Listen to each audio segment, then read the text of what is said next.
बच्चों डाल है। हाँ एवरी वीक तो आता था, वीकली उसने नहीं किया। बहुत दिन तो नहीं है। बहुत दिन उसने किया।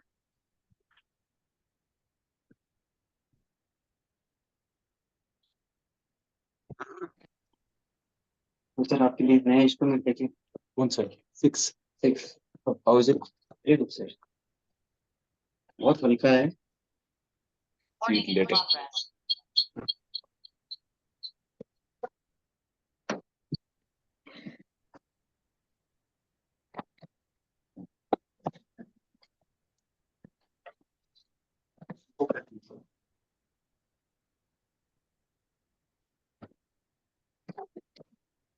जय जिनेंद्र सर। जय जिनेंद्र। जय जिनेंद्र पहुंच जी। जय जिनेंद्र सर।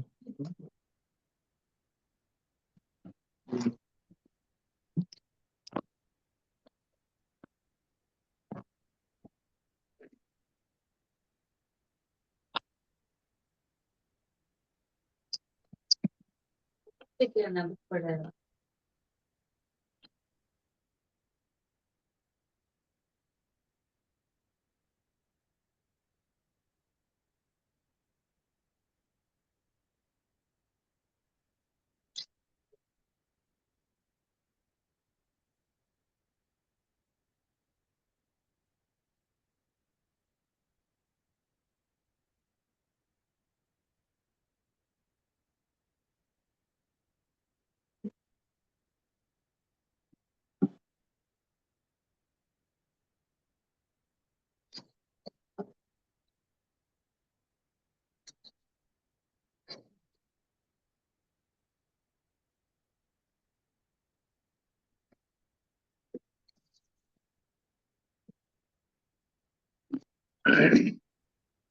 सभी से सादर जय जिनेंद्र।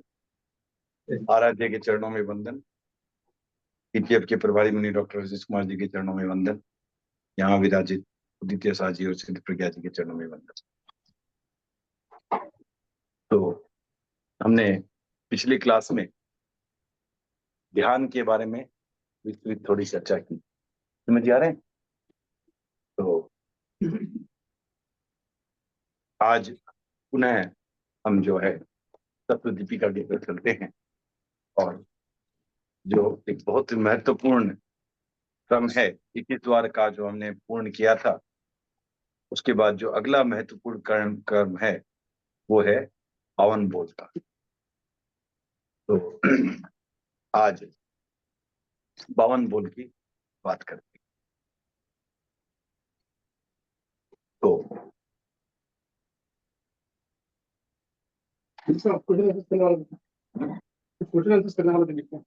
हाँ, तो आज करेंगे साथ साथ में।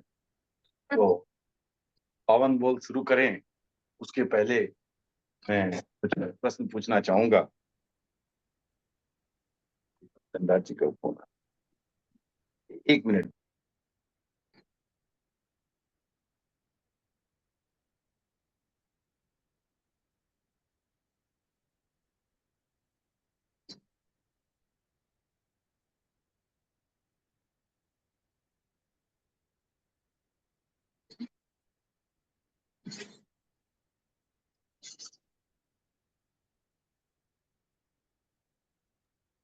तो एक प्रश्न पूछना चाहता हूं सभी से। तो हमें स्वादित्व से जब हम आगे चलते हैं, राइट, तो हमारे कई, जैसे आप औदैहिक भाव तो है ही है हर जीवों में जब तक वो संसार में है। क्षायिक भाव भी है कुछ लोगों के, कुछ के नहीं है। औपसमिक भी है, राइट, और औपसमिक भाव भी हो सकता है। क्षायोपसमिक भाव से कितने चारित्र की प्राप्ति हो सकती है? जो 5 तारीख को चारित्र तो वो पांच ही। तीन 6 2 तीन बस। है, आपका उत्तर तीन है। मैं बाद में किण न्याय वो बाद में पूछूंगा। तो हमारे बीच में अशोक जी भी पधार चुके हैं। तो गीत गाना है, सोचिए आपको एक, तो बीसी का, तो आते तो बीसी की भी शुरुआत करेंगे। तो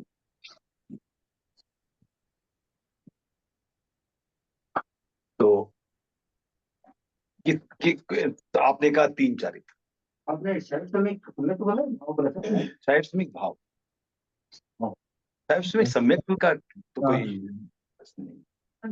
वो अगर वो भी बोलो तब भी वही बात वही आएगी।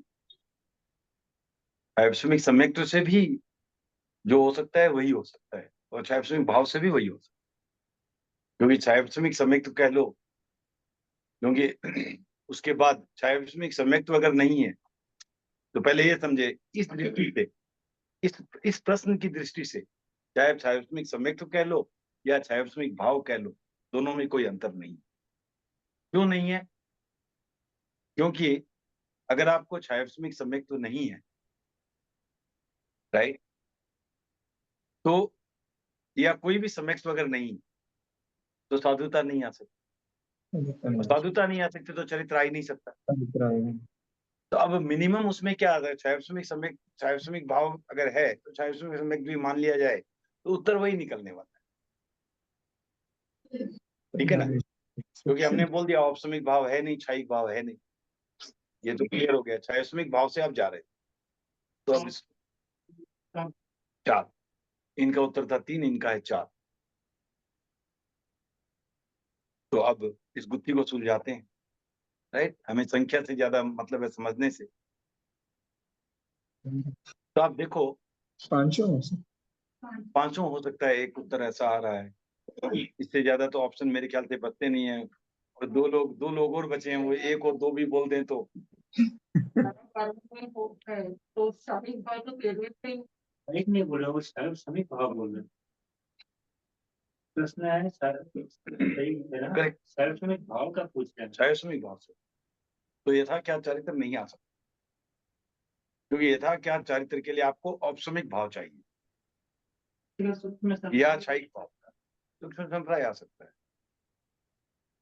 तो फिर वो शैक्षणिक समय तो नहीं होगा, फिर वो वही इसीलिए कह रहा हूँ, शायर की सम्यक शायर भाव में अंतर है यहाँ। हाँ, यहाँ अंतर है, इसलिए मैंने पूछा बस। ठीक है, ठीक है। क्या नाम का शब्द रहेगा, पर श्रेणी में औपसमिक ठीक ठीक, तो छायास्मिक सम्यक्त्व से अगर है तो 3 चारित्र ही आ सकते हैं, सही, सही है ना? औदैहिक तो है ही है, परिणामिक है, सॉरी, औदैहिक क्या बोल रहा हूँ, सामयिक चारित्र है ही है, छेदोपनी है ही है, और पर्याय विषय तो है छायास्मिक, और छायास्मिक भाव से 4। ठीक है। 10वें में 11वें में दोनों का क्वेश्चन रहेगा, तो ऐसे क्यों रहेंगे, और संयुक्त या फिर साहित्य में तो रहेगा या फिर औपसमिक रहेगा।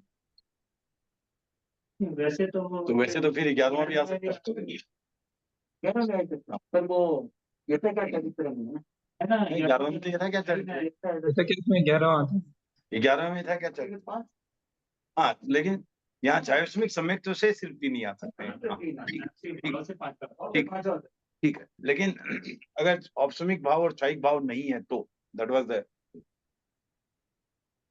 तो अभी ये देखो आप इसमें कि इसको भी ये सोचने की बात है कि जो औपसमिक भाव भी है अगर पहले, वो पूर्ण औपसमिक नहीं, क्योंकि आपको जो जो छायिक सम्यक्त्व या औपसमिक औपसमिक सम्यक्त्व भी जो आया है वो एक अपेक्षा से आया है, खाली खाली 7 चीजों का आपका है या उपसमूह है, तो बाकी की दृष्टि से आपका अभी भी छायास्मिक भाव हो सकता है,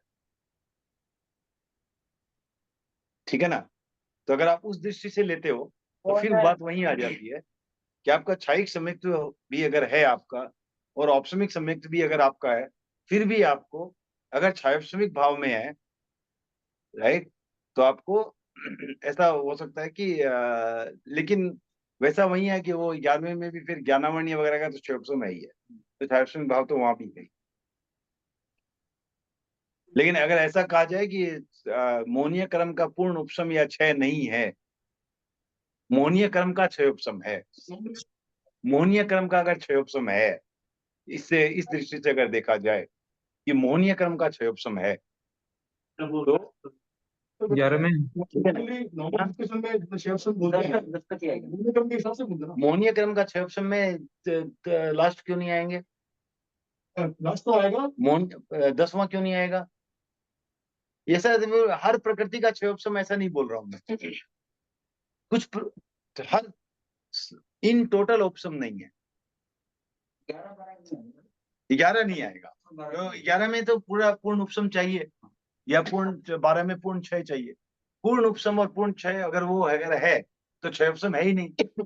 जहां हमने बोला मोहनीय कर्म का क्षय उपशम है, अगर हमने बोला मोहनीय कर्म का क्षय उपशम है, तो एक न एक प्रकृति तो बचेगी मोह कर्म की जहां उपशम और क्षय नहीं है। हाँ, मोहनीय कर्म का अगर क्षय उपशम है तो 4 चारित्र ही आ सकते हैं, ठीक है ना। तो इस तरह थोड़ा घूमे हम, बस कोई बात नहीं, अंततः जो है हम अपने इस पर पहुंच गए, तो गंतव्य पर पहुंच गए। तो इस तरह ये था। अच्छा, अब ये बताएं मुझे कि कोई भी प्रवृत्ति योग क्यों होता है? योग, आप थोड़े और लोगों को मौका देना है।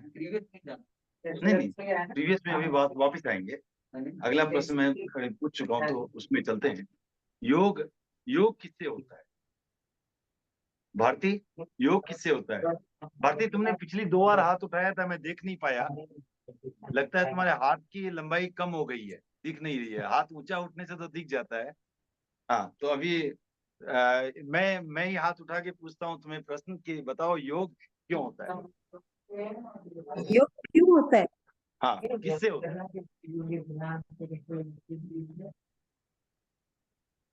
योग में क्या चाहिए? मन वचन काया की प्रवृत्ति तो हाँ, कौन जी, आऊंगा मैं आपके पास भी।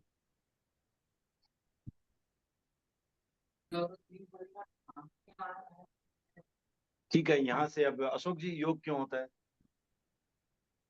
योग मन और वचन और वो तो प्रवृत्ति से मन वचन, वो प्रवृत्ति ही योग है। जहाँ चेतन है, नहीं, वो सब बराबर है, लेकिन होता किस निमित्त से है? कर्म कौन से कर्म के? कौन से कर्म के क्या क्या होने से? कर्म का उदय। कर्म का उदय, कौन से कर्म का उदय होने से? मोहनीय कर्म नहीं, मोहनीय कर्म के उदय से योग नहीं होता है। एक मिनट रुको, आप रुको, शांत रहो। कुसुम, देखो एक चीज यहाँ समझने वाली ये है, कुछ चीज हो रही है तो उसमें शक्ति चाहिए, राइट? तो शक्ति भी चाहिए। वो शक्ति कहाँ से आ रही है? और पुद्गल है, पुद्गलिक कुछ हो रहा है तो उदय भी चाहिए। तो ये चीज मोटा मोटी समझ लो, जहाँ भी पौद्गलिक कुछ है, जहाँ कुछ पौद्गलिक है वहाँ उदय चाहिए, और जहाँ शक्ति है वहाँ कुछ क्षयोपशम चाहिए। तो दोनों का योग होना जरूरी है, राइट? हाँ, वीर्य अंतराय का क्षयोपशम और नाम कर्म का उदय। समझ गए आप लोग? वीर्य अंतराय का क्षयोपशम, वहां से शक्ति आती है, नहीं तो योग होगा ही नहीं। तो इसीलिए सिद्धों में वीर्य अंतराय कर्म का क्षयोपशम नहीं है, तो उनमें नए नाम कर्म की का उदय है, तो उनमें योग नहीं, राइट? तो आप ये समझो, यहाँ वीर्य अंतराय कर्म का क्षयोपशम है और नाम कर्म का उदय है, ठीक है, किसी भी योग। तो मैं क्यों बता रहा हूँ, ये बहुत महत्वपूर्ण सूत्र है। बहुत महत्वपूर्ण सूत्र इसलिए है कि कोई भी चीज होती है हमारे जीवन में, कुछ भी योग होता है, योग अपने आप में शुभ ही होता है। उसको अशुभ बनाता कौन है? मोह कर्म का उदय। तो ये दो तो रहेंगे हमेशा, नाम कर्म का उदय रहेगा और वीर्य अंतराय कर्म का क्षयोपशम रहेगा। अब साथ में मोह कर्म का अगर उदय आ गया तो वो क्या हो गया? अशुभ योग। और मोह कर्म का उदय नहीं आया तो शुभ योग। अब कोई भी एक्टिविटी हो, अब मोह कर्म का उदय का मतलब क्या हुआ? कि मैं कसाय, मेरा कसाय उसमें जुड़ गया। तो आप देखो कितना सुंदर फार्मूला है। कोई भी चीज हमारे जीवन में घटित हो रही है, उसको अगर हम संयम से देख रहे हैं, संयम से सह रहे हैं, घटना एक ही है, प्रवृत्ति एक ही है, योग एक ही है, एट ग्रॉस लेवल योग वही है जो हुआ, राइट। लेकिन हमारी प्रतिक्रिया जो है, जतन भाई म्यूट करो थोड़ा प्लीज। तो जो हमारी प्रतिक्रिया है वो उसको अशुद्ध बना, क्योंकि हमारी प्रतिक्रिया में ही हमारा कसाय जुड़ा है। अगर हम प्रतिक्रिया नहीं करते तो हमारा कसाय तो नहीं जुड़ा है। जब हमारा मोह कर्म नहीं जुड़ा है तो वो सुख प्रवृत्ति हो जाती है। तो इसलिए कहीं भी होता है, अगर मान लो कुछ सिचुएशन होती है, तो इससे इस संदर्भ में देख रहा था मैं कि आज सद्दाम हुसैन को फांसी हुई, सद्दाम हुसैन को फांसी हुई। जितना कर्म शायद वो जज और फांसी देने वाले को नहीं लगा होगा, उतना बाकी लोगों को लगता है। क्योंकि जतन भाई म्यूट करो प्लीज।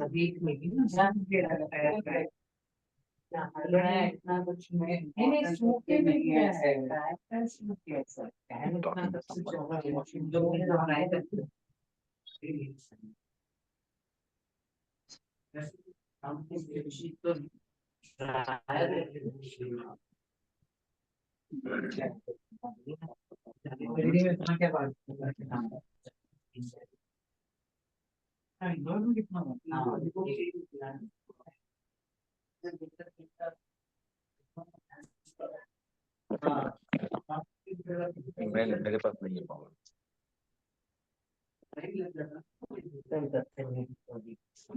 ये क्या इसका मोबाइल भी सब मोड में चला गया।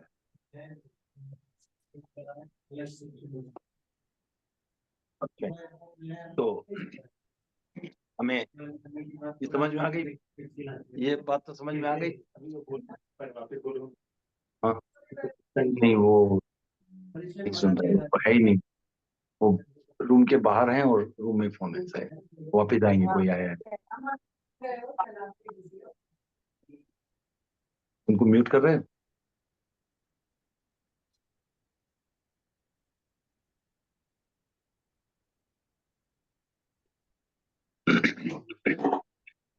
जतन भाई म्यूट करो प्लीज।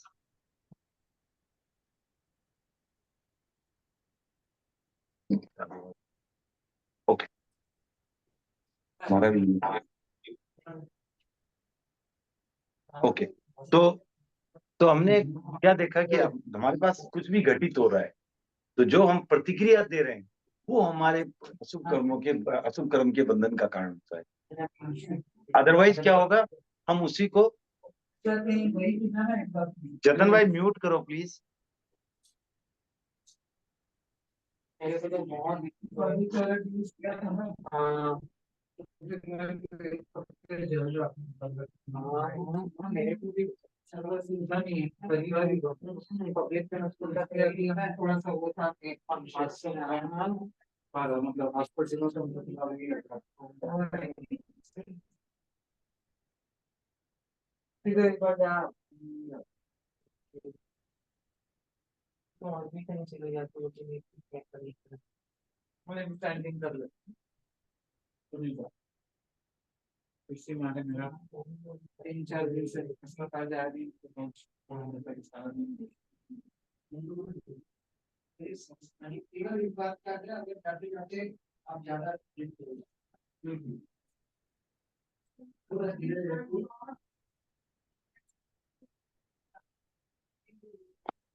ओके,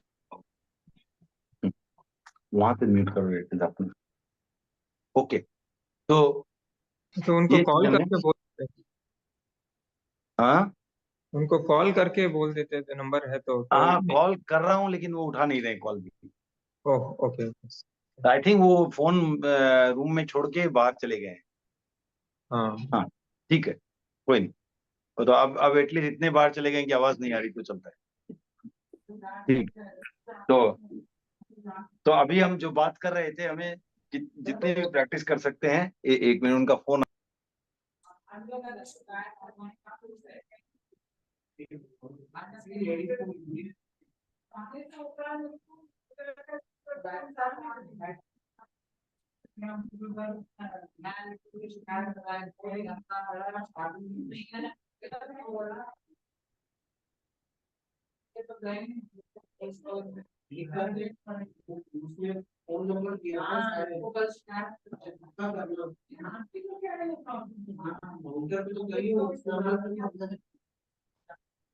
हाँ हाँ ओके।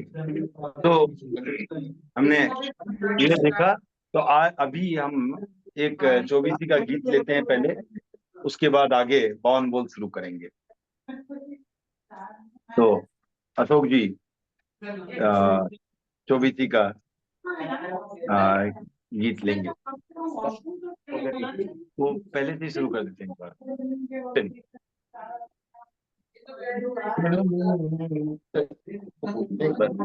हाँ?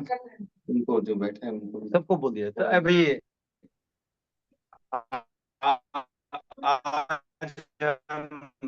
आज से फिर से हम एक गीत चौबीसी का लेंगे अशोक जी, और उसके बाद हम बावन बोल पर चर्चा करते दो दो दे लेता हूँ ना। हाँ, अब पूरे ले लो या दो लाइन ले लो।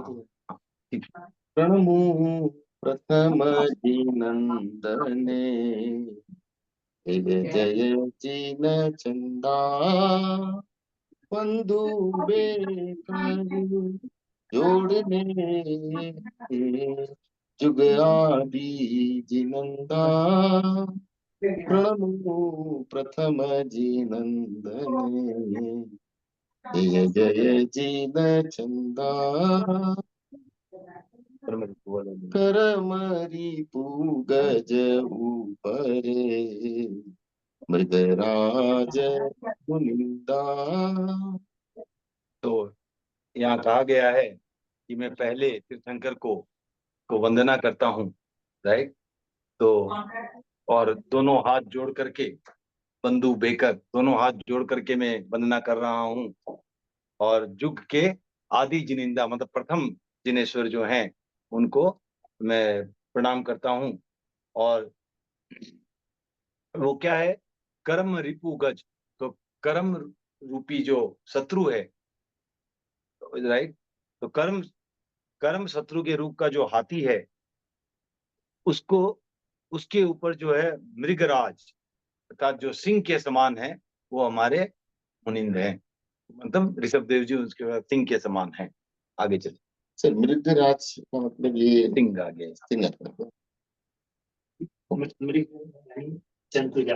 हाँ, और राजा, उनके राजा, मृग के राजा। ओके। और ये जिन चंदा क्या है? चंदा वो ऐसे ही जिनचंद्र ऐसे। हाँ, अनुकूल प्रतिकूल समसही तप विविध तपंता चेतन तन भिन्न लेखवी ज्ञान शुक्ल ध्यावंदा। तो उन्होंने कहा कि अनुकूल और प्रतिकूल दोनों परिस्थितियों में सम रहे। अनुकूल प्रतिकूल सम सही। तो समता के साथ समान रूप से दोनों को सा अनुकूल हो या प्रतिकूल हो। और तप विविध तपंदा अर्थात विविध प्रकार के तपों को उन्होंने तपस्या की, विविध प्रकार की तपस्या की। और आत्मा और शरीर के भेद को समझा। चेतन तन भिन्न लेखवी। लेखवी मैंने समझ कर, जानकर। किसको किसको? चेतन और मन को, चेतन और तन को। तो मैं चेतन अर्थात जो जीव है, और तन अर्थात जो शरीर है, इन दोनों को भिन्न समझ करके ध्यान शुक्ल ध्यावंदा में शुक्ल ध्यान ध्या रही है। उदगल सुख अरि देखिया तो कहे तू भयाला विरकत चित विगट्यो ईसो ज्ञाया प्रत्यक्ष जाना। ओके, तो तुमने क्या देखा कि पुद्गल सुख, जो पुद्गल जो भौतिक सुख है, पौद्गलिक जो सुख मिल रहा है, वो क्या है? अरिपेक्षिया मीन उसको आप क्या है, शत्रु के, आपने जाना कि वो शत्रु है जो पुद्गल सुख है। और वो क्या के दुख के हेतु है, और भयाला अर्थात भय के हेतु है। तो पुद्गल सुख जो क्या है, वो हमारे शत्रु हैं और वो दुख और भय के हेतु हैं, कारण हैं। और विरक्त चित्त विगतो ईशो, तो इससे जो चित्त जो है उनका इससे विरक्त हो गया और इनको जो है प्रत्यक्ष जाला था, माने उसको एक वेब बोल सकते हैं आप, जो जिसमें आप फंस जाते हैं, मकड़ी अपने जाले में फंस जाती है, ये फंसाने वाले हैं जाले में। तो ये एक तरह से संसार का जाल है और उससे जो विमुख वो हुए। ठीक है ना। सिर्फ पेखिया का मतलब ही वही है क्या? पेखिया मतलब जाना, देखा। लिखवी पेखिया, पेखिया, हाँ, पेखिया मतलब देखा, देखा। देखा। संवेग सरवर दूलता उपशम रस लीना, निंदा स्तुति सुख दुख में समभाव सुचीना। तो संवेग मतलब आपको पता ही है, मोक्ष की इच्छा, हाँ, मोक्ष की अभिलाषा, संवेग हो गया। तो तुमने संवेग रूपी के सरोवर में, राइट, और कौन से निर्मल का? संवेग रूपी सरोवर में उपशम, तो उपशम, उपशम जो होता है वो क्या, शांत, कोई भी चीज को शांत करना, तो उपशम रस में आप लीन होकर के झूले वहां पर। ठीक है ना। और निंदा स्तुति सुख दुख में, तो निंदा और स्तुति, सुख और दुख, इन दोनों में सम रहे। इसको जो इसको जो सुचीना मीन्स अच्छी तरह से जान लिया, चीना मीन्स जानना, चीनना, जैसे बोलते हैं किसी को चीन लिया, मैंने जान लिया। तो सुचीना मीन्स अच्छी तरह से ये बात को आपने समझ लिया कि सुख दुख और निंदा स्तुति में जो सम रहना, यही जो सुंदर साधना का पथ है। वासी चंदन समपणे चित जिन जाया, इमतन सारत जी करी, प्रभु केवल पाया। ओके, तो वासी का अर्थ यहाँ हुआ कि जो वसूले से काट,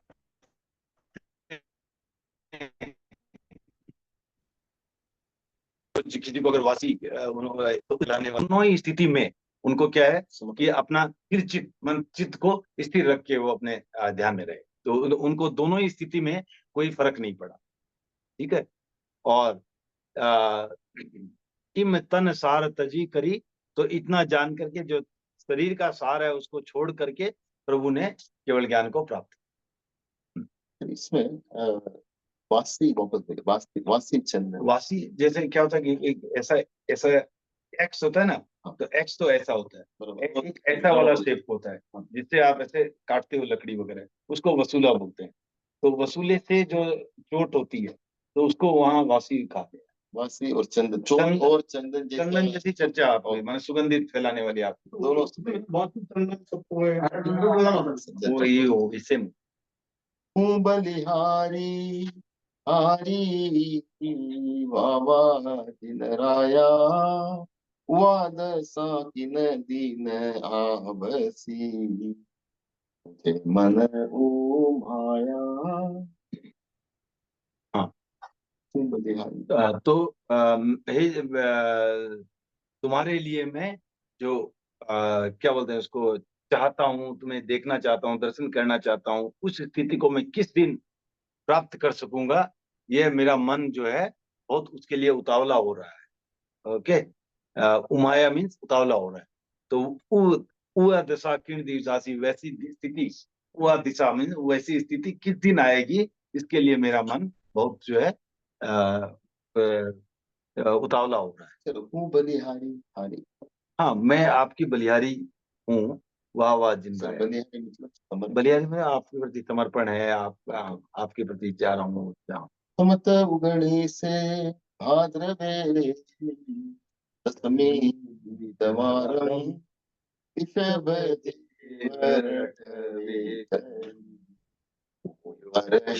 अपारम। तो ये तो सिर्फ संदर्भ आया है कि उगनी से माने सम्मत 1919 सुदी भाद्रव, भादवे की सुदी 10वीं, भाद्रा सुदी दसम, रविवार को ऋषभ देव की का जाप कर रहे हैं, उनका नाम रट रहे हैं, कौन, जयाचार्य, और उनको अपार हर्ष हो रहा है। तो इस तरह ये 24 की पहला गीत था। तो आज हम 52 बोल शुरू करेंगे और करीब करीब कोई 25 मिनट हैं, तो हम उसको 52 बोल में, तो 52 बोल में पहला बोल जो है, तो मैं कुछ चर्चा जो शुरू की थी वो उसी आधार पर थी। तो 52 बोल में जो पहला बोल आता है वो आता है 8 कर्मों में कर्ता कितनी, रोकता कितनी और तोड़ता कितनी। तो ये सारे आत्मा की बातें आ रही है। तो हमें पता है कि 8 प्रकार की आत्माएं बताई गई, राइट। द्रव्य आत्मा, कसाय आत्मा, योग आत्मा, उपयोग आत्मा, ज्ञान आत्मा, दर्शन आत्मा, चारित्र आत्मा और वीर्य आत्मा। ये 8 प्रकार की आत्माएं बताई गई है। अब इसमें से कर्मों की कर्ता कितनी, तो कौन कौन जो है कर्मों की कर्ता का अर्थात क्या, कि जिन आत्माओं से कर्म बंधन होता, राइट। अब आत्मा से कर्म बंधन कैसे हो, ये प्रश्न उठ सकता है। तो आत्माएं ये समझना कि है क्या, मूल में तो द्रव्य आत्मा थी, बाकी तो सारे उसके भाव है, बाकी तो जिस जिस दशा में, जिस जिस स्थिति में है आत्मा, वो है, कसाय में है तो, हाँ, तो वो कसाय कसाय में की हुई है तो उसके कारण कर्म लग सकता है, योग में है उसके कारण कर्म लग सकता है। तो इस तरह कर्मों की कर्ता कौन कौन सी आत्मा, इसमें से 8 में से, राइट। तो अब इसमें से देखते हैं। तो पहले तो ये समझना है कि इसका प्रश्न क्या हुआ, कि कर्मों की कर्ता कितनी, रोकता कितनी और तोड़ता कितनी। मीन्स सिंपल अर्थों में अगर कहें तो इसमें से बंध कारक कितनी आत्माएं, आश्रव कितनी ये सॉरी संवर कितनी आत्माएं, और निर्जरा कितनी आत्माएं। बंध कारक हो गई आश्रव। तो इसमें से 8 आत्माओं में से कौन कौन सी आत्मा आश्रव है, कौन सी संवर है और कौन सी निर्जरा है, ये अपने को ये तीनों टर्म तो अच्छे से मालूम है। ओके, तो तो अब देखते हैं कसाय आत्मा। तो मतलब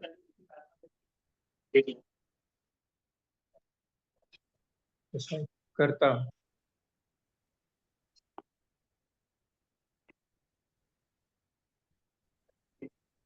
वो भी कुछ होगी नहीं, तीनों नहीं होगी। द्रव्य अपना तो क्या है, संकेतों का समूह है, पिंड है, तो वो तो अपने आप में कुछ करेगी नहीं, राइट। तो अब कसाय आत्मा, कसाय क्या है, आत्मा मोहनीय कर्म का उदय है, कर्ता। मोहनीय कर्म का उदय है। तो ये कर्ता, कर्मों की करता है, इससे अशुभ कर्मों का बंधन होता है। तो इससे ये जो है कर्मों की करता है। फिर योग आत्मा लेते हैं। वो भी कर्ता हो सकता है। योग जो है, योग है वो, इसका अर्थ हुआ प्रवृत्ति। अब आपको मैंने जैसे बताया योग क्यों होता है, तो अभी बताया वीर्य अंतराय क्रम का क्षयोपशम और नाम क्रम का उदय, राइट। और साथ साथ अगर मोहनीय क्रम का भी उदय जुड़ जाए तो वो अशुभ हो जाएगा, अदरवाइज शुभ है। लेकिन चाहे शुभ योग हो या अशुभ योग हो, दोनों ही केस में बंधन तो है, कर्म राइट। बंध। चाहे पुण्य का बंध हो, चाहे पाप का बंध हो, चाहे अशुभ का बंध हो, चाहे शुभ का बंध हो, बंध तो है। तो इसलिए कर्मों की करता है, राइट। साथ साथ आप ये देखो, अगर शुभ योग है, अगर शुभ योग है तो साथ साथ में निर्जरा भी होगी, तोड़ता। करेक्ट है। शुभ योग में निर्जरा भी होगी, तो ये तोड़ता में भी है। तो योग आत्मा जो है वो दोनों में आएगी, करता भी है, तोड़ता भी। क्लियर। करता है किस कारण से, करता है क्योंकि चाहे शुभ योग हो चाहे अशुभ योग हो, कर्मों का बंध तो हो रहा है। एक से शुभ कर्मों का बंधन हो रहा है, एक से अशुभ कर्मों का बंधन हो रहा है। चाहे शुभ योग वाले की इच्छा ना भी हो, शुभ योग करने की हमारी, क्यों हम शुभ योग करते हैं, शुभ योग इसलिए करते हैं कि निर्जरा हो। लेकिन साथ साथ पुण्य का बंध, बंध अगर वांछनीय नहीं है फिर भी होता तो है, उपाय नहीं है उसका। तो इस कारण ये करता भी है और रोकता भी है। तो योग आत्मा, क्योंकि ऐसा कोई शुभ योग आत्मा और अशुभ योग आत्मा अलग अलग नहीं कही गई है, तो इसलिए जो योग आत्मा को हमें दोनों में जोड़ना पड़ेगा, कर्मों की करता भी है और कर्मों को रोकता भी है। फिर आते हैं तोड़ता भी है, सॉरी तोड़ता भी है, नॉट रोकता, तोड़ता भी है। तोड़ता है निर्जरा के द्वारा, और बांधता है शुभ योगाश्रव या शुभ योगाश्रव के द्वारा। ओके। फिर आता है दर्शन। दर्शन आत्मा, हाँ, उपयोग किसी में नहीं है, क्योंकि उपयोग में तो कुछ जुड़ा हुआ नहीं है सारा। हाँ, क्योंकि उपयोग तो सिद्धों के भी, ज्ञान और वो तो ज्ञान और दर्शन का जो है व्यापार, चेतना का व्यापार। हाँ, यहाँ दर्शन आत्मा मोहनीय कर्म के उदय से आई, दर्शन मोहनीय के संबंध से आई। तो इसलिए मोहनीय दर्शन आत्मा में सम्यक दर्शन और मिथ्या दर्शन दोनों आता है। तो ये जहाँ मिथ्या दर्शन है वो क्या है, वो कर्मों के दर्शन मोहनीय कर्म के उदय की अपेक्षा से है। तो वो उस दृष्टि से ये आत्मा जो है करता हो, वो दर्शन, वो ज्ञान और दर्शन जो चल रहा है ना, वो अलग है। वो फेथ वाला नहीं, हाँ, देखने सुन जानने वाला। और वो देखने जानने के सिर्फ ज्ञाता दृष्टा भाव से अगर आप देखो जानो, तो उससे कर्म बंध कहाँ है? सिद्ध वही करते हैं। ठीक है ना? हाँ, ठीक है ना? ओके। तो फिर उपयोग आत्मा तो हो ही गई, हमने चर्चा कर ही ली। उसके बाद आपको ज्ञान आत्मा। तो ज्ञान आत्मा भी वैसा ही है, क्योंकि ज्ञान है ज्ञाता भाव है, वो ज्ञाता दृष्टा भाव था, ये ज्ञाता भाव है। तो सिर्फ ज्ञाता भाव से वो तो बंध का कारण नहीं है। बंध का कारण या तो कसाय था या दर्शन था, राइट।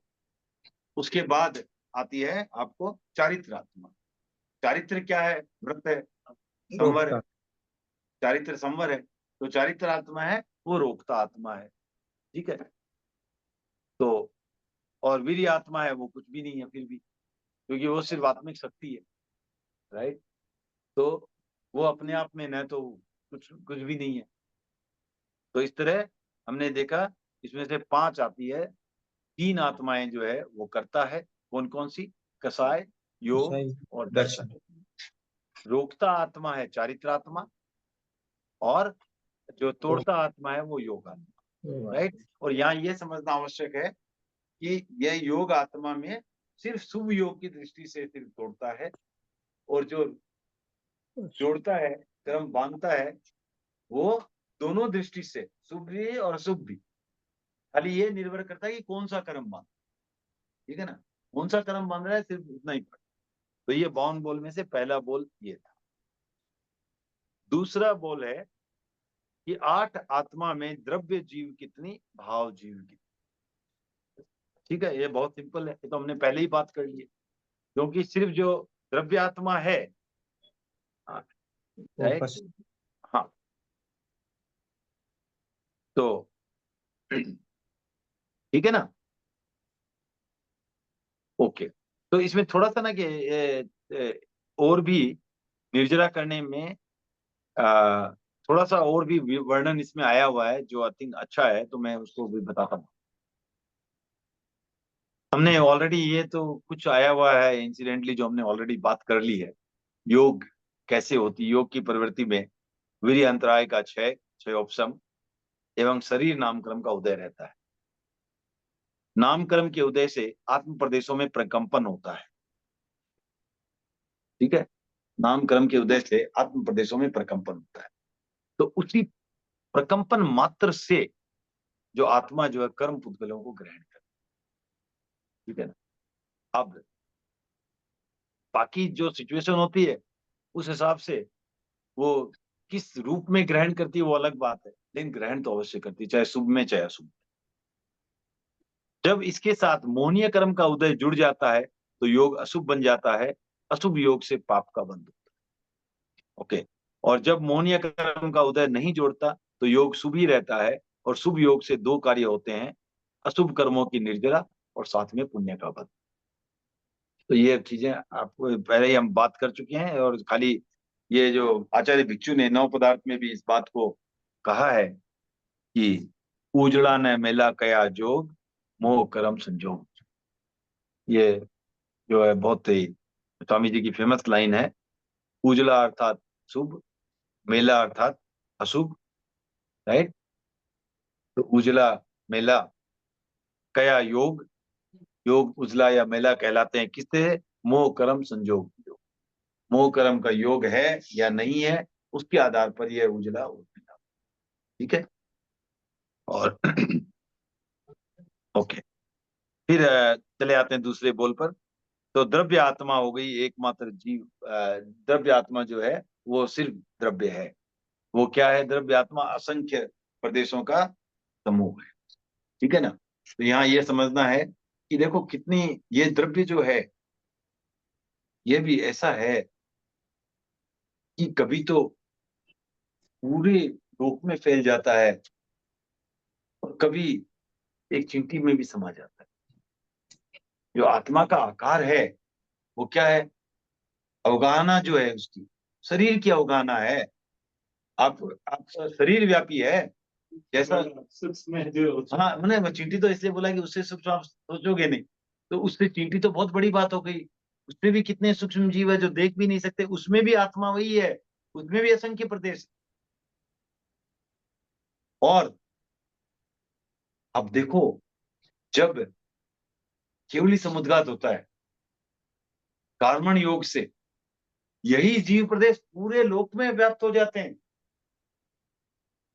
ठीक है ना। तो ये कितना एक्सपैंड और कॉन्ट्रैक्ट कर सकता है, आप सोच लो। कितना फैल सकता है और कितना वापस कंप्रेस हो सकता है, कितना संकुचित और विकसित हो सकता है, ये आप इसका। ठीक है ना। तो ये है द्रव्य आत्मा। अब द्रव्य आत्मा की विविध जो अवस्थाएं होती हैं, द्रव्य आत्मा तो है, अब उसकी जो विविध अवस्थाएं हैं उसे हम कहते हैं भाव। तो बाकी जो भी आत्माएं हैं वो सारी की सारी भाव आत्माएं। तो सात तो बता दी गई है, पर बाकी भी है। इनको क्या कहा जाता है? अनेरी आत्मा। अनेरी अर्थात अन्य, जो साथ में समाहित नहीं है उन्हें कह दिया गया अनेरी आत्मा। अब अनेरी आत्मा में क्या क्या हो सकता है? जैसे कोई कहना चाहे राग आत्मा, द्वेष आत्मा, मान आत्मा। ठीक है ना, आप कुछ भी कह सकते हो। तो ये पर्याप्त आत्मा, अपर्याप्त आत्मा, पर्याप्त जीवों में जो आत्मा पर्याप्त आत्मा, अपर्याप्त जीवों में जो है वो सब क्या कहाँ आएगी? अनेरी आत्मा। ठीक है। तो ये सारी की सारी जो आत्माएं हैं वो क्या है? भाव आत्मा। क्योंकि वो देखो वो उसकी जो स्थिति है उस समय उस पर निर्भर करती है। द्रव्य आत्मा सिर्फ जीव प्रदेश है। क्लियर। तो इस तरह ये दूसरा बोल हुआ। अब तीसरा बोल जो आता है, आठ आत्मा में जो भाव है वो उदय भाव कितनी आत्मा में, औपसमिक भाव कितनी आत्मा में, स्थायिक भाव कितनी आत्मा में, छायोपसमिक भाव कितनी आत्मा में, राइट, परिणामिक भाव कितनी आत्मा में, इत्यादि ये देखना है। तो अब इसमें देखते हैं कहाँ कहाँ उदय आता है। ठीक है। अब आप ये बताओ मुझे, द्रव्य आत्मा में कुछ उदय है क्या? नहीं। तो द्रव्य आत्मा उदय आत्मा नहीं है। ओनली परिणाम। उदय भाव नहीं है द्रव्य आत्मा में। कसा? हाँ, क्वेश्चन ये है कि कौन से उद्देश्य से कौन सी आत्मा प्राप्त होती है, या फिर कौन सी आत्मा में कितने परिणाम? हाँ, भाव कितने, हाँ कौन सी आत्मा में कितने भाव, हाँ कौन से भाव, हाँ। तो वो हम रिवर्स कर सकते हैं, उदय भाव में कौन कौन सी आत्मा है, राइट। उदय भाव में कौन कौन सी आत्मा है, परिणामिक भाव में कौन कौन सी आत्मा है। हाँ ठीक है, मैं बता रहा हूँ भाई। तो उदय भाव में अभी देखते हैं। तो कसाय आत्मा, कसाय क्या है? मोहनीय कर्म का उदय है। कसाय का कारण है मोहनीय कर्म का उदय। तो इस तरह ये हो गई उदय आत्मा। अब योग आत्मा क्या है? नाम कर्म का नाम कर्म का उदय। नाम कर्म का उदय आ गया, नाम कर्म के उदय के। तो यहाँ ये हो गई आपको योग आत्मा भी आ गई इसमें, उदय भाव, हाँ उदयिक भाव। फिर दर्शन आत्मा क्या है? दर्शन मोहनीय का उदय है, मोहनीय क्रम का उदय। योग आत्मा दर्शन आत्मा। हाँ? हाँ वो ओके ऑर्डर में होगा तो ऑर्डर में ओके ठीक ठीक है ठीक है ओके। उपयोग आत्मा क्या है? अब उपयोग उपयोग तो जीव का सहज गुण है। पहले ये देखें सर कि आत्मा में उदय भाव वो देख रहे हैं। हाँ तो द्रव्य में नहीं है। हाँ कसाई में है। कसाई में है, हाँ, योग में है, योग में उपयोग में नहीं है। उपयोग में क्यों नहीं है वो देख लो। उपयोग में न तो उदय होगा न क्षयोपशम होगा। कैसे होगा? उपयोग तो सहज है। चेतना चेतना चेतना आत्मा ज्ञान। का गुण है, सहज गुण है चेतना। हाँ ठीक उस दृष्टि से। 3 अज्ञान होते हैं ना सर, तो उदय भाव हो हाँ गया। हाँ बराबर ठीक है उपयोग हो जाएंगे ठीक है तो लेकिन उदय नहीं, उदय से नहीं। उपयोग जो है उपयोग क्षयोपशम से है या क्षय से। उपशम से भी नहीं है, उपशम से भी नहीं है। क्यों नहीं है? क्यों नहीं ऑप्शन से? एक मिनट संजय जी, क्यों नहीं ऑप्शन से? अशोक जी क्यों नहीं? हाँ उपयोगात्मक ऑप्शन से क्यों नहीं है? Only you have to Surana to answer.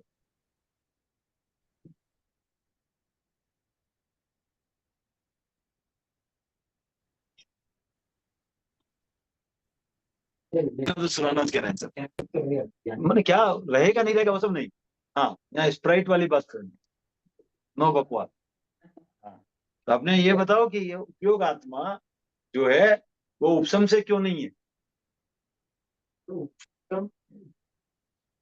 उपशम खाली मोहनीय क्रम का है सर। अरे पवन जी आप सुराना हो क्या? नहीं सिर्फ सुराना के लिए क्वेश्चन था। सर, हाँ तो ये इन्होंने जवाब दे दिया कि क्योंकि ये उपयोग किससे आता है? किस कर्म के हल्केपन से उपयोग आएगा? ज्ञानावरणीय दर्शनावरणीय, ज्ञानावरणीय दर्शनावरणीय इनका रहे करेक्ट है। ज्ञानावरण अब ज्ञानावरणीय दर्शनावरणीय का उपशम होता है क्या? नहीं होता। हाँ तो ज्ञानावरणीय दर्शनावरणीय क्या हो सकता है? हल्का होने के लिए क्या हो सकता है? कहाँ बता रहे? तो ज्ञान का बोलने से नहीं होता है। यहाँ उपशम क्यों नहीं है वो बोल रहे हैं, पॉइंटेड। क्षयोपशम। हाँ तो क्षयोपशम ओके। और कौन जी? और आप हल्का हल्का ही पूछे। हाँ हल्का कैसे और कैसे हो सकता है? क्षयिक से शून्य तो भी हल्का है, शून्य हाँ? भी हल्का है। ओके हाँ तो समझा। क्षय भी है। अच्छे तो पूरा ही खत्म हो हाँ गया। तो वो शून्य है ना, वो भी हल्का ही है ना, भारी थोड़ी है। तो उससे भी तो उपयोग आता है। तो हाँ उपयोग के सहयोगी दो है, क्षय और क्षयोपशम दोनों। राइट तो क्षयिक भाव भी होगा उपयोगात्मा में और क्षयोपशमिक भाव भी होगा। उपयोग आत्मा जो है क्षयिक भाव से भी आएगी, क्षयोपशमिक भाव से भी आएगी, लेकिन औपशमिक से नहीं आएगी, ना औदैहिक से आएगी। करेक्ट। उदय से तो होगा नहीं, जो उपयोग है वो उदय से नहीं। ठीक है उसके बाद कौन सी आत्मा फिर? ज्ञान आत्मा। ज्ञान कहाँ से आएगा? ज्ञान तो सेम राइट राइट। ज्ञान भी क्षय या क्षयोपशम से ही आएगा क्योंकि वो ज्ञानावरणीय क्रम का ही होना है। राइट तो वो भी वहां भी वही आ क्षयिक क्षयिक भाव और क्षयोपशमिक भाव, औदैहिक भाव नहीं है वहां। ओके और फिर बाकी आगे। हाँ नहीं आप मन मन में मत करो, हमें बताओ। दर्शन आत्मा में नहीं, पांचों की बात ही नहीं करें, वो पारिणामिक तो छोड़ दो एक बार के लिए। हाँ तो दर्शन आत्मा। अब दर्शन आत्मा में पहले हमने देख ही लिया है कि भाई दर्शन जो है उसमें मोहनीय कर्म का उदय भी हो सकता है, क्षयोपशम भी हो सकता है, उपशम भी हो सकता है, क्षय भी हो सकता है। तो ये जो है ये जो उदय भाव में भी है, समझ रहे हैं ना बात को आप? क्योंकि क्षयिक समय तो आया, कैसे आया, कैसे आया? तो क्षय भाव भी है, क्षयिक भाव भी है। क्षयोपशमिक समय कैसे आया? क्षयोपशम से आया। क्षयोपशमिक भाव भी है। उदय तो है ही है, नहीं तो विचारती होता ही कैसे, राइट। औपसमिक भी है, औपसमिक सम्यक तो कैसे आया। तो इसलिए यहाँ पर जो दर्शन दर्शन आत्मा में सभी आ गए। फिर चारित्र आत्मा, चारित्र आत्मा में क्या है? उदय तो नहीं है, उदय तो नहीं है। हाँ, और क्या है? है छह उपसम और तीनों है। हाँ, क्यों है? उपसम कैसे है? एक मिनट एक मिनट एक मिनट, हाँ एक मिनट। हाँ, अभी फिर से Pavan ji, this question is only for सुरानाज। हाँ, उपसम नहीं वो है, लेकिन ये चारित्र का उससे क्या लेना देना? कैसे? कोई कसाई नहीं पैदा। हाँ हाँ, कदाई पैदा नहीं होता महाराज के। नहीं, हाँ तो चारित्र तो महाराज के है, छठे गुणस्थान में चारित्र है, वहां कसाई भी है। हाँ तो त्याग त्याग तो ये आया है, चारित्र कैसे हुआ? चारित्र कैसे, समझो बात को, क्लियरली समझो। कौन से कर्म के? हाँ,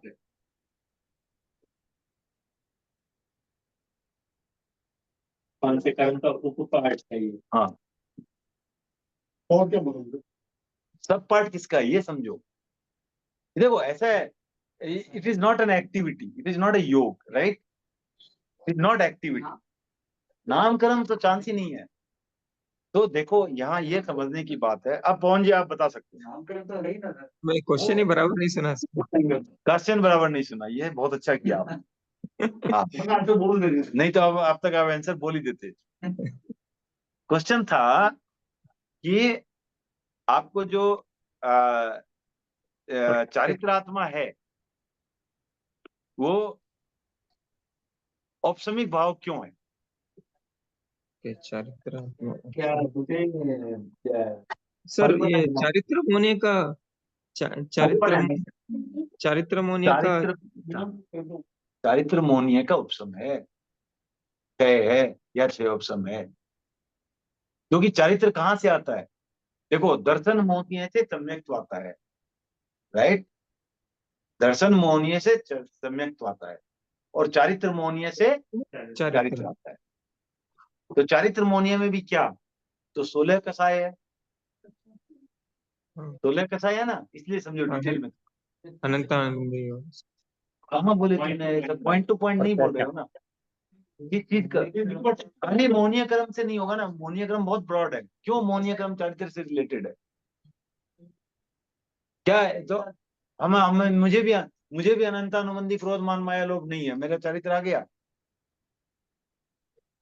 ऐसा तो ब्रॉड आंसर नहीं। हाँ, समझ गए ना। वो तो मुझे भी हो सकता है ना, आज मुझे भी हो सकता है 6 उपसम है अनंतानुबंधी का, तो क्या मुझे चारित्र आ गया? नहीं, राइट।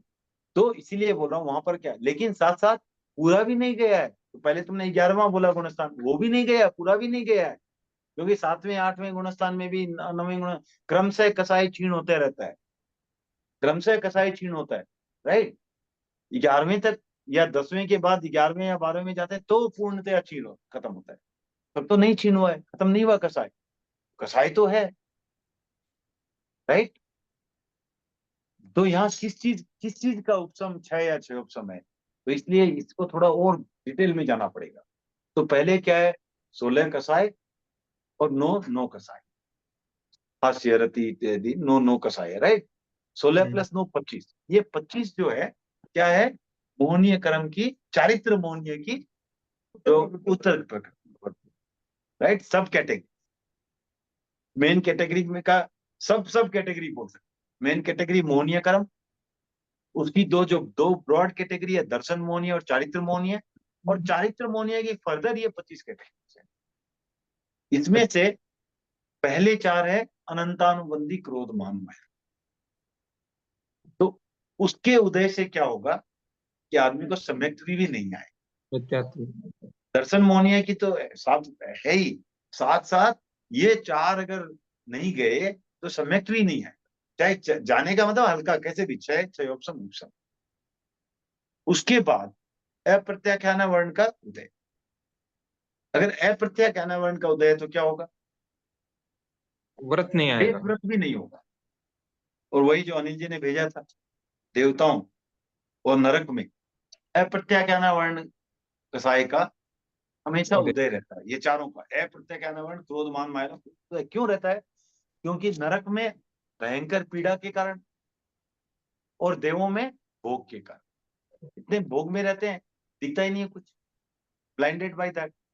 और यहाँ नरक में जो है पीड़ा से ब्लाइंडेड। तो दोनों में कितने वो पुरुषार्थ कर ही नहीं पाते जिसे अप्रत्याख्यान वर्ण का अप्रत्याख्यान वर्ण कसाई का क्षय क्षय उपशम उपशम। ठीक है संजय जी। उसके बाद आता है प्रत्याख्यान वर्ण। तो प्रत्याख्यान कसाई जो है, राइट, अनंतानुबंधी है प्रत्याख्यान, प्रत्याख्यानी जो कसाई है उसका जो क्षय क्षय उपशम उपशम होगा तब सातपणा। व्रत माने तब वहां तब सात। हाँ ठीक है ठीक है तब। हाँ नहीं हाँ सर नहीं, करेक्ट करेक्ट। सूक्ष्म खाली सूक्ष्म है उनके सिर्फ संजय। हाँ तो ये चार का तो वही छह छह उपशम, वही तो मैं बोल रहा हूँ, उदय नहीं बोल रहा हूँ। छह छह उपशम उपशम तो बोल रहा हूँ मैं। इनके छह छह उपशम उपशम से ही तो सातपन आएगा। बाकी संजलन में चले गए तो आप 10वें में चले जाओगे, उसका भी हो गया तो बचा क्या?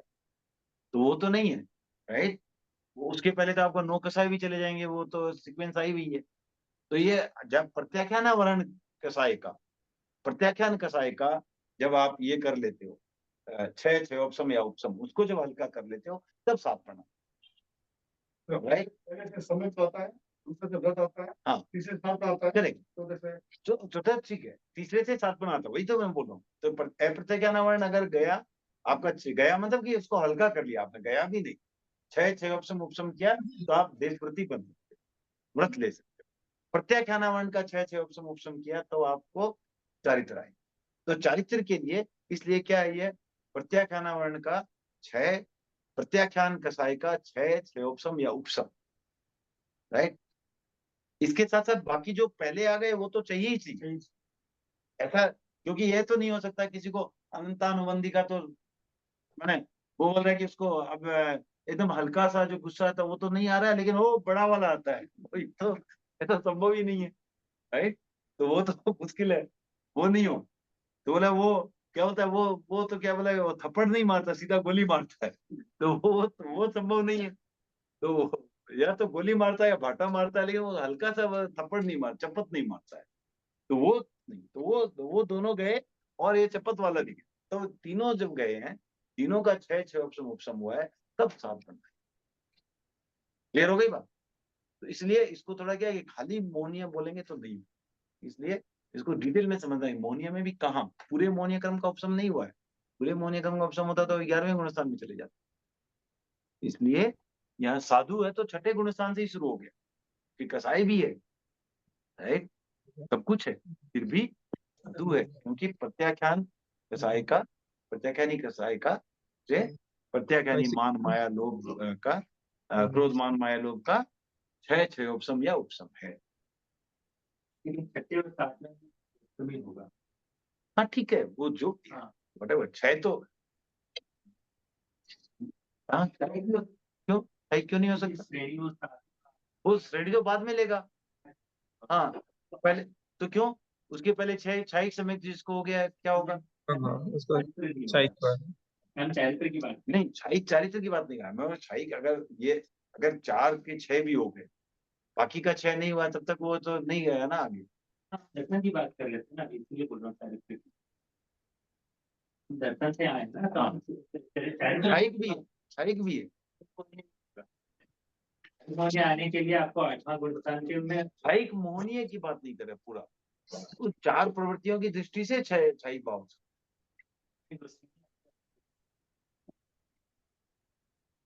शायद शायद। हाँ वही तो। अनंतानंदी का हम तो हाँ। बोल सकता है। हाँ नहीं ये आप फिर से देखिएगा, मैं भी देखूंगा, आप फिर से देखिएगा एक बार, क्योंकि मेरे ख्याल से एक भी प्रकृति बची रह गई तो होगा वैसा, और उस सीक्वेंस दी हुई है। तो वो फिर क्षयिक समिक्वी जो है वहां जब इंटर करता है उसी समय उसके तो वो संजुलन के रूप में इंटर कर रहा है, उसके पहले ही क्षय हो चुका शायद। तो आप एक बार देख लीजिएगा, मैं भी देख लूंगा। तो चलो अभी ये पूरी चर्चाओं को समेटते हुए वापिस लौट के घर को आते हैं। तो चारित्र मोहनीय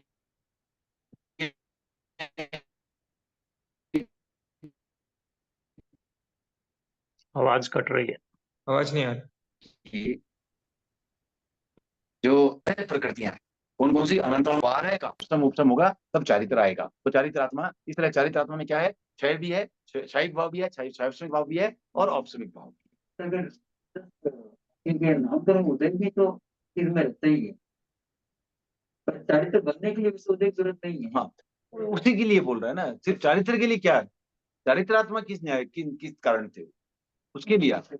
हाँ वैसे तो सब जगह है, वैसे तो परिणामिक भाव हर जगह है नामिक वो, लेकिन उसमें क्या है वो देखना है, राइट। ओके, फिर कौन कौन सी ले ली हमने अभी, चले गए चारित्र आत्मा तक। फिर वीर्य आत्मा, वीर्य आत्मा में क्या है, देखो ये तो आत्मिक शक्ति का जागरण है, तो राइट। तो उसमें सिर्फ क्षय उपशम है या क्षय, वीर्य अंतराय का क्या होगा, या तो क्षय होगा या क्षय उपशम होगा, राइट। उपशम तो होगा नहीं, राइट। और उदय से शक्ति जागने की अपेक्षा से तो वीर्य आत्मा है नहीं, शक्ति जागने की अपेक्षा तो वीर्य आत्मा है नहीं।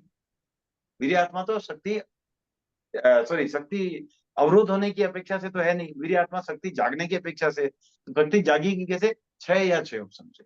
तो ये क्षयिक भाव और क्षयोपशमिक भाव ये दो ही रहेंगे, पारिणामिक भाव सभी में रहेंगे क्योंकि सभी आत्मा परिणामन तो हो ही रहा है, पारिणामिक भाव सब में।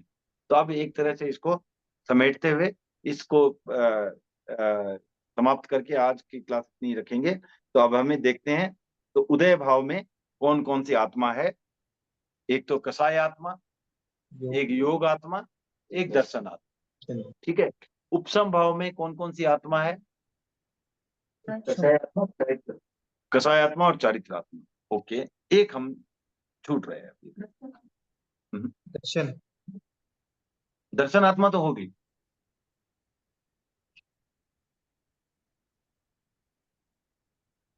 तो योग आत्मा भी आएगी। क्यों आएगी, जहां शुभ योग है, राइट। शुभ योग कैसे होगा, नामकरण का उदय तो उदय भाव आ गया, लेकिन मोहनीय कर्म का मोहनीय कर्म का क्षय उपशम या उपशम होना होगा। अगर मोहनीय कर्म का क्षय उपशम या उपशम नहीं है तो वो शुभ योग नहीं हो सकता।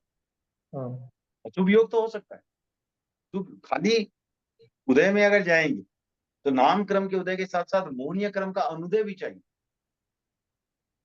राइट। इसलिए ये औपसमिक में भी है, क्षयिक में भी है, क्षयोपशमिक में भी है, ठीक है ना। क्लियर हो गई। तो योग आत्मा, दर्शन आत्मा और चारित्र आत्मा ये उपसम में आ गई। फिर क्षयिक और क्षयोपशमिक में दोनों में एक ही है, खाली ग्रेडेशन है, बट दोनों एक ही। तो उसमें सारी आत्माएं आ जाएगी, राइट। क्योंकि चारित्र आत्मा में भी इनके जो मैंने 12 प्रकृतियां बताई थी उसके क्षयिक के क्षयोपशमिक भाव भी हो ही सकते हैं, तो चारित्र आत्मा भी आ गई उसमें। तो एकमात्र द्रव्य आत्मा का कुछ लेना देना नहीं है इससे। हाँ कैसा ही नहीं है, वो तो अभी पूरा नहीं हुआ, अभी पूरा नहीं हुआ। द्रव्य नहीं आया, एक तो द्रव्य आत्मा नहीं आएगी, द्रव्य का कुछ लेना देना नहीं। और एक कसाय है जो सिर्फ उदय की अपेक्षा से, सिर्फ उदय की अपेक्षा से। तो द्रव्य और कसाय को छोड़ करके बाकी सारी आत्माएं जो है ये इसमें, राइट। और आखिरी है परिणामिक भाव, वो 8वां आत्मा में है, इति वार्ता। तो अभी साध्वी श्री जी को सुनना है, तो आज का इतना ही रखेंगे, और अगली बार आप लोग थोड़ा सा इसको पढ़ के आएंगे तो और भी अच्छा लगेगा। और आप चाहो तो मैं इसका आपको पीडीएफ भी भेज सकता हूँ थोड़ा। ये तत्व ज्ञान 3 पायदान, इसमें 52 बोल का अच्छा वर्णन इसमें है, लेकिन इसमें डिटेल नहीं, इसमें डिटेल नहीं है। हाँ इसमें सिर्फ ये दिया हुआ है, आप जो हमने चर्चा किया वो चर्चा वहां नहीं, चर्चा है तत्व ज्ञान 3 पायदान, ये पुस्तक, राइट। ऑथर सेम है, साध्वी जिन प्रभा जी की है। तो मैं इसका जो अगले कुछ पृष्ठों का स्कैन करके भेज दूंगा, ठीक है ना। ताकि थोड़ा पढ़ के आएंगे तो और भी अच्छा रहेगा, और भी अपने क्वेश्चन आंसर और सुचारू रूप से हो सकेंगे। तो आज की जो उपस्थिति रही है उसके लिए भी ओम हरम, सबका बहुत बहुत साधुवाद, आभार, धन्यवाद। कृतज्ञोस्मि। कृतज्ञोस्मि। कृतज्ञोस्मि। तो